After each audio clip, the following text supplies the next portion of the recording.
Hollywood ရဲ့ Thor တို့ Captain America တို့ကိုကြည့်ပြီးအားကြနေတော့မလာ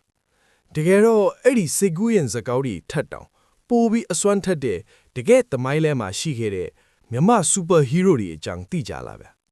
ျဒီနေ့မှာတော့ပထမမြန်မာနိုင်ငံတော်ကိုတည်ထောင်ခဲ့တဲ့အနော်ရထာမင်းနဲ့သူ့ရဲ့ Marvel's Avengers တို့ထက်မိုက်တဲ့သူရဲကောင်းတွေရဲ့မယုံနိုင်စရာစွမ်းရည်တွေနဲ့စွန့်စားခန်းတွေကိုဖော်ထုတ်ကြည့်ကြရအောင်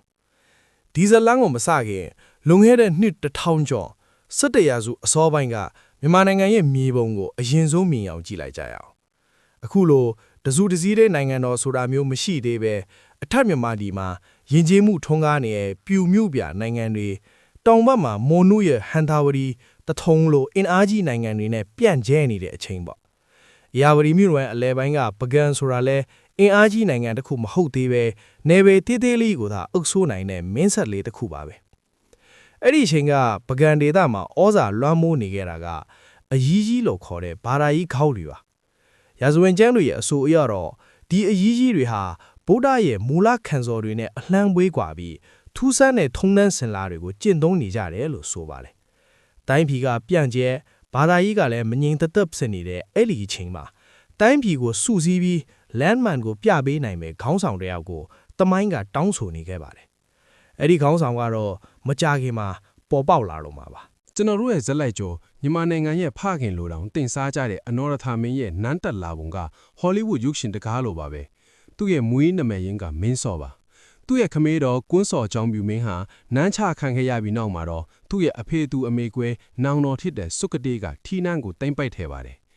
်ရာဇဝင်တွေမှာတော့စုကတိကမင်းစောရဲ့မဲတော်ကိုပါမဖီးရမြောက်ခဲ့တဲ့အတွက်မင်းစောဟာအရှက်ရပြီးနန်းတော်ကနေထွက်ပြေးခဲ့တယ်လို့ဆိုကြပါတယ်ဒါပေမဲ့သူဒီတိုင်းထွက်ပြေးခဲ့တာမဟုတ်ပါဘူးသူဟာစစ်အင်အားကိုပြန်လဲစုစည်းပြီးပကံကိုပြန်လာခဲ့တယ်မြို့ပြင်ကမြင်းကပအရက်မှာတော့ညီနောင်နှစ်ယောက်ဟာလူအများပြားတေးကြီးပျက်စီးမဲ့စစ်ပွဲကြီးကိုရှောင်ရှားဖို့အတွက်တဦးချင်းမြင်းစည်းချင်းထိုးပြီးအနိုင်ရှုံးကိုဆုံးဖြတ်ခဲ့ကြပါတယ်အဲ့ဒီပြိုင်ပွဲမှာပဲအနော်ရထာဟာတာလွန်နဲ့သူရဲကောင်းပြီးထားမှုနဲ့အတူစွကသေးကိုအနိုင်ယူပြီး1444ခုနှစ်မှာပကံရဲ့ထီနန်းကိုတိုင်းပိုက်ခဲ့ပါတယ်ဒါဟာသူ့ရဲ့စွန့်စားကန်ခီးလန်းရဲ့အစပဲရှိပါသေးတယ်ထီနန်းကိုရရှိခဲ့ပြီမဲ့အနော်ရထားရဲ့နိုင်တော်ဟာတင်းငယ်ပြီးစိန်ခေါ်မှုတွေနဲ့ပြည့်နေတော့မှာပဲ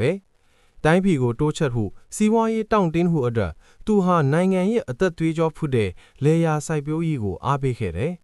ကျောင်းစီလင်းပြင်မှာဆယ်မြောင်းတွေတူးဖော်ပြီးနိုင်ငံရဲ့စားနပ်ရိက္ခာဖူလုံမှုကိုအခိုင်အမာတည်ဆောက်ခဲ့ပါတယ်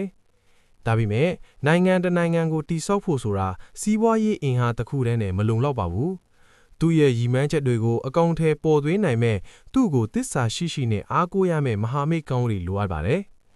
်အနော်ရထာမင်းဟာလူစွမ်းကောင်းတွေကိုမျက်နှိုးတဲ့မင်းတစ်ပါးဖြစ်တဲ့အတွက်သူလက်ထက်မှာမြမရာဇဝင်တစ်ချက်အထင်ရှားဆုံးထက်တဲ့သူရဲကောင်း၄ဦးပေါ်ထွန်းခဲ့ပါတယ်။သူတို့ကတော့ကျန်စစ်သားငထွေယူငလုံးလက်ဖဲနဲ့ညောင်ဦးဖြီတို့ပါပဲ။သူတို့ဟာအနော်ရထာရဲ့ Avengers အဖွဲ့လိုတောင်ပြောလို့ရပါတယ်။ဒီလိုနဲ့တနေ့မှာတော့တထုံဘီကနေကြွချီလာတဲ့ရှင်အရဟံအမိရတဲ့ယဟန်တစ်ပါးနဲ့အနော်ရထာမင်းတို့တွေ့ဆုံခဲ့ပါတယ်။ရှင်အရဟံထံကနေတန့်စင်တဲ့ထေရဝါဒဗုဒ္ဓသာသနာရဲ့အကြောင်းကိုကြားသိရတဲ့အခါမှာတော့အနော်ရထာဟာသာသနာတော်ကိုအထူးသက်ဝင်ယုံကြည်သွားပြီးသူ့ရဲ့နိုင်ငံတော်ကိုဒီသာသနာတော်ပေါ်မှာအခြေခံပြီးတည်ဆောက်ဖို့ဆုံးဖြတ်ချက်ချခဲ့ပါတယ်။ဒီဆုံးဖြတ်ချက်ကပဲမြန်မာနိုင်ငံရဲ့ကံကြမ္မာကိုထာဝစဉ်ပြောင်းလဲစေမဲ့ခရီးစဉ်ကြီးတစ်ခုရဲ့ဏ္ဍန်စစ်ခဲ့ပါတယ်။အနော်ရထာရဲ့အောင်မြင်မှုတွေရဲ့နောက်ွယ်မှာသူ့ရဲ့သူရဲကောင်း၄ဦးရဲ့အခန်းကဏ္ဍကအလွန်ကြီးမားပါတယ်ရာဇဝင်ပုံပြင်တွေထဲမှာမှတ်တမ်းတင်ထားတဲ့သူတို့ရဲ့အစွမ်းတွေဟာဒန်တာကြီးဆန်လွန်ကြီး Marvel ဇက်ကောင်တွေနဲ့တောင်ရှင်လို့ရပါတယ်။ပထမဆုံးတစ်ယောက်ကတော့အားလုံးသိကြတဲ့ဂျန်စစ်တာပါ။သူဟာအနော်ရထာရဲ့သားတော်တပားလူလဲရာဇဝင်အချို့ကဆိုကြပြီးခေါင်းဆောင်မှုနဲ့စီရေးဖြူဟာပိုင်းမှာအင်မတန်ထူးချွန်သူဖြစ်ပါတယ်။သူဟာနောက်ပိုင်းမှာပကံအေးဘရင်တပားဖြစ်လာမဲ့အထိဘုံကန်ကြီးမားသူလည်းဖြစ်ပါတယ်။ဒုတိယတစ်ယောက်ကတော့ငထွေယူပါ။သူကတော့ဒီအဖွဲ့ရဲ့ Hulk လို့ပြောရမှာပါပဲ။ရာဇဝင်ပုံပြင်တွေကသူ့ရဲ့ခွန်အားကိုဘလောက်အထိချဲ့ကားပြီးရေးတယ်လဲဆိုရင်သူဟာတမနက်တည်းနဲ့ထန်းပင်အလုံး30ကိုတက်နိုင်တဲ့အထိတန်းမားတယ်လို့ဆိုပါပဲသူ့ရဲ့ခွန်အားဟာစစ်မြေပြင်မှာတော့ကြောက်ခမန်းလိလိပါပဲတတိယတစ်ယောက်ကတော့ငလုံးလက်ဖယ်ပါသူကတော့ရေအောက်ကပါရဲ့ဘရင်အာကွာမန်နဲ့တူပါတယ်သူဟာရေအောက်မှာတနေကိုငုတ်နိုင်တဲ့အစွမ်းရှိတယ်လို့ဒန်တာကြီးတွေကဆိုပါတယ်ရေချောင်းစစ်စင်ရေးတွေမှာသူ့ရဲ့ဒီအစွမ်းကအစားထိုးလို့မရတဲ့အားတာချက်တစ်ခုဖြစ်ခဲ့မှာသိကြပါတယ်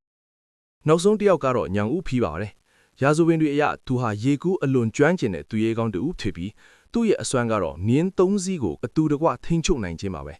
ဒီလိုမယုံနိုင်စရာကောင်းတဲ့သူရဲကောင်းတွေစူးစီးနေတဲ့အနော်ရထားရဲ့တံမတော်ဟာဘယ်ရန်သူကိုမှဆိုရင်ဆိုင်ဖို့အသင့်ဖြစ်နေခဲ့ပါပြီ ရှင်အာရဟံရဲ့လက်ညှိုးမှုနဲ့ထေရဝါဒတသနာကိုနိုင်ငံတော်ဘာသာဖြစ်တည်ထောင်ဖို့ကြိုးပမ်းတဲ့အခါ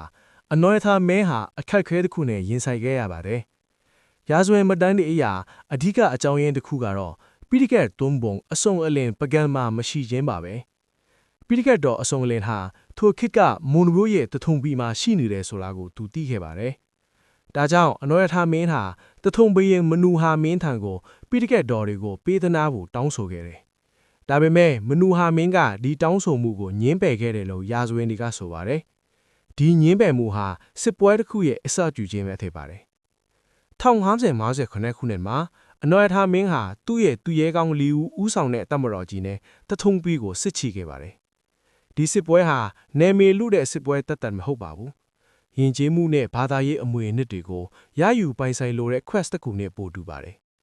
၃လကြာဝင်းရံတိုက်ခိုက်ပြီးနောက်မှာတော့ပကံတပ်တွေဟာတထုံမွတ်ကိုအောင်နိုင်ခဲ့ပါတယ်တထုံကိုအောင်နိုင်ခြင်းဟာပကံအတွက်အောင်မြင်မှုတစ်ခုထက်အများကြီးပိုခဲ့ပါတယ်